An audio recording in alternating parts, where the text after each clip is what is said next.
Hi everyone, ನಾನು ಅಗಸೆ ಬೀಜದ ಚಟ್ನಿ ಪುಡಿ ಮಾಡ್ತಾ ಇದ್ದೀನಿ. ಇದು ಜೋಳದ ರೊಟ್ಟಿಗೆ, ಅಕ್ಕಿ ರೊಟ್ಟಿಗೆ, ದೋಸೆಗೆ ಎಲ್ಲದಕ್ಕೂ ತುಂಬಾನೇ ಚೆನ್ನಾಗಿರುತ್ತೆ.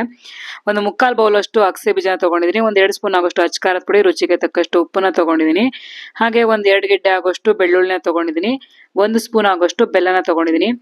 ಇದು ಇಡ್ಲಿಗೆ, ರೊಟ್ಟಿಗೆ, ದೋಸೆಗೆ, ಚಪಾತಿಗೆ ಪ್ರತಿಯೊಂದಕ್ಕೂ ಸೂಟ್ ಆಗುತ್ತೆ. ಚಟ್ನಿ ಮಾಡದೇ ಇದ್ದಾಗ ನೀವು ಈಸಿಯಾಗಿ ಇದನ್ನ ಯೂಸ್ ಮಾಡ್ಬೋದು. ಮೊಸರು ಹಾಕೊಂಡು ಅಥವಾ ತುಪ್ಪ ಹಾಕೊಂಡು ತಿನ್ಬೋದು.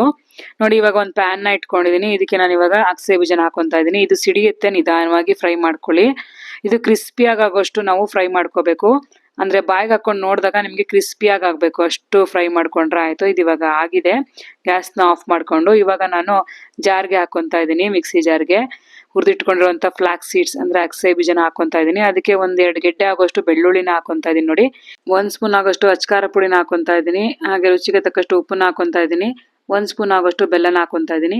ಇದನ್ನ ಇವಾಗ ತರಿತರಿಯಾಗಿ ಪುಡಿ ಮಾಡ್ಕೊಂತೀನಿ. ಇದಕ್ಕೆ ಇವಾಗ ನೋಡಿ ಪುಡಿ ಆಗಿದೆ. ಇವಾಗ ತರಿತರಿಯಾಗಿ ಹುಣಸೆ ಹಣ್ಣನ್ನ ಹಾಕೊಂತಾ ಇದೀನಿ. ಇದು ನಾನು ತೋರ್ಸೋದನ್ನ ಮಿಸ್ ಮಾಡ್ಕೊಂಡಿದ್ದೆ. ಇವಾಗ ನಾನು ಫೈನ್ ಆಗಿ ಪುಡಿ ಮಾಡ್ಕೊಂತೀನಿ. ನೋಡಿ, ಫುಲ್ ಪೌಡರ್ ಆಗಿರ್ಬೇಕು. ಇದನ್ನ ಇವಾಗ ಒಂದು ಗಾಜಿನ ಬಾಟ್ಲಿಗೆ ಹಾಕಿಟ್ಕೊಂಡ್ರೆ 2 ಮಂತ್ಸ್ ತನಕನೂ ಇರುತ್ತೆ. ಇದು ಜೋಳ ರೊಟ್ಟಿಗಂತೂ ತುಂಬಾನೇ ಚೆನ್ನಾಗಿರುತ್ತೆ.